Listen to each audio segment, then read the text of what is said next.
You are now watching FredNet Productions.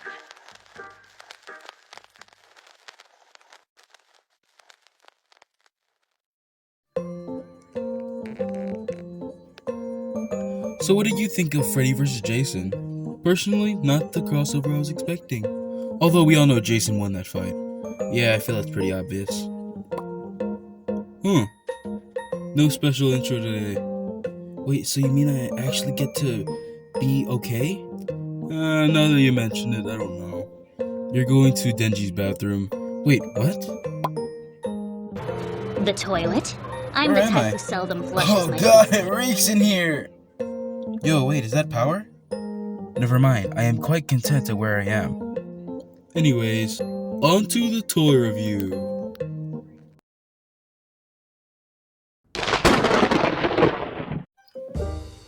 What is up, everybody? Welcome back to my YouTube channel. It is your boy Joe. Today, we'll be taking a look at the Neca Real Toys Freddy vs. Jason, Jason action figure. Now, of course, as tradition, if I have the box, we take a look at the box before the figure. So, taking a look at the box, we go ahead and see the Jason side of the overall, movie part. That I'll put the thing right there. Yeah, it's just the Freddy vs. Jason logo right there. Look on the side, you get a picture of Jason. And then Freddy vs. Jason again, Neca Toys. Same thing on this side. 35 bucks, yeah. Anyways, there's the back of the box showing off things you want. If you want to read it, go ahead and pause right there. The top, nothing too different from the sides. Nothing too much at the bottom. So let's go ahead and crack this thing open. And here is the figure out of its packaging and my overall views on it. It's really nice. It's such... back then, this was a Grell figure for me. I've always wanted this figure because, at the time, my favorite version of Jason, it was this one. It is now the, it is now the Jason Takes Manhattan version of Jason, but, this one's still a pretty cool design. It's kind of just the generic Jason design used nowadays, but, nothing too bad about that. Overall, this Jason figure isn't too bad. Its detailing isn't too bad. Let's go ahead and take a closer look at the face right here. It's a little tall, so I gotta hold it a little closer to the camera. Think of his mask. One thing that kind of didn't sit right with me is that although yes, Jason has a weird a malformed face. His face was never shown in the movie, so I don't understand why his face is like that. Well, but beggars can't be choosers, and to be honest, it's a Freddy vs. Jason figure, so that's all that matters to me. One thing I noticed about the mask, I'm not sure if it was intentional or not, but for some reason the mask is molded in a way. Let me zoom in on that right there. As you can see, it's wonky. This part's kind of going down a little bit while this part's standing up, so it's a little off, but nothing too. It's just enough for me to mention it, but nothing too bad. Overall, pretty good. They got the really big boots. Never really understood why they needed to make Jason really tall, but overall, not too bad. Anyways, let's stop talking about how this figure looks, and let's get on to what he has to offer. Now, when it comes to this figure and his accessories, he has a good amount. First, starting off with his face accessories. Starting off with this regular mask. He has this bloodied up mask from the final fight scene against Freddy Krueger. And finally, he has this scratched up mask, which is the mask I'm going to keep on for the rest of the review. As for the rest of his accessories, I'm going to take a closer look at them through this part right here. So first off, we have this bloodied up machete. Looks pretty good, pretty accurate to the film. And talking about machetes, he also has a second one, which is a clear regular machete with no blood on it. Still looks pretty good though. Next up, he has, his iconic teddy bear. We all know Jason's known for his teddy bear. But seriously, I have no idea what they meant by the teddy bear.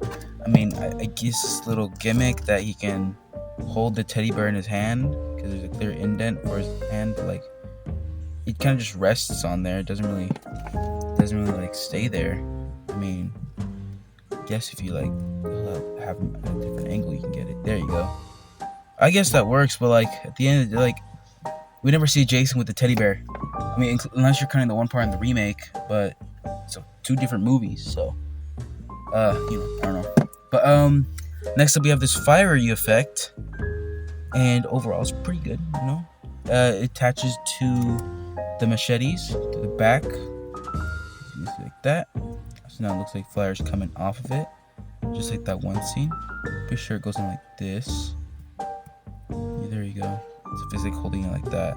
Personally, I prefer to have it the other way because, you know, fire doesn't burn downwards, it burns upwards. So I'd say that way it looks a little more realistic. But if he had the machete downwards, you know, if he had it facing down, then this would make a lot more sense like that. But who knows?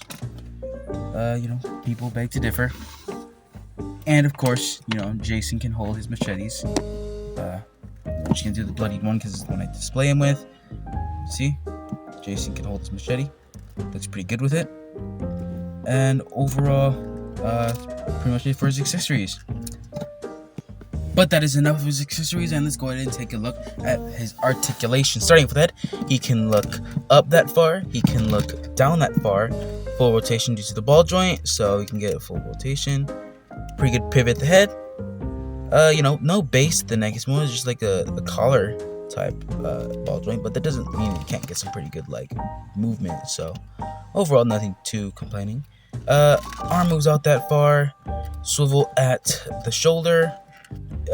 Bend at the elbow. Elbow extends out that far. Swivel at the elbow. Swivel at the wrist with a hinge. As for the midsection, I'm not too sure. I don't think there's any movement at the midsection, so I'm gonna say there's not. Swivel at the waist with a little ball joint, so you can at least move back that far and move forward that far. Nothing too much, but you know, it's Jason. He's not doing backflips or whatever. Pretty good spread. Swivel at the base of the thigh. Single jointed knee. That's a really tight knee. Swivel at the knee. And then swivel at the foot with a hinge and an okay pivot. And that's pretty much it for its articulation. Overall, this figure's not bad. Could it have more? I don't know. It's Jason. What do you expect? It has his machetes and his masks and his iconic teddy bear, as we know. His iconic teddy bear. Jason's always known for his teddy bear. But yeah, that's pretty much it for the Jason. But taking another look here, take a look at this mask right here. But you know, there's nothing too much to talk about with this figure. Overall, you know, this Jason figure being one of my favorites, and yeah, it was a real figure for me at some point. But hopefully NECA makes a Jason Takes Manhattan figure. That would be great. I would review that on the spot. Imagine that. Anyways, let's stop talking about how this figure looks, and let's get on to his size comparison time. Here he is next to my last review, the Anime Heroes Chainsaw Man. Here he is next to the Figma Doomslayer. Here he is next to the SH Figure Arts Iron Man Mark 6. Here he is next to my custom Epo figure yet to be reviewed, and also going to be a permanent add-on next to Doomslayer and Iron Man. Here he is next to the NECA Jason Part 6 Jason Lives figure. Here he is next to the NECA Jason Part 7 figure. And of course, here he is next to Lightning McQueen. Now overall, this figure is great. Would I recommend it? Yeah. If you want a Jason figure, like you're just one Jason figure as a whole, this one's the way to go. It has a good amount of accessories and great detail and decent articulation. Overall, not a bad figure. But that is all the time I have for today. Let me know what you think of the brand new intro. You know, that intro thing for before the main intro. You know what I'm talking about. The whole Freddy. Yeah, you get it. Look good, stay safe, and I will see you on the next one. Stay blessed. Bye bye.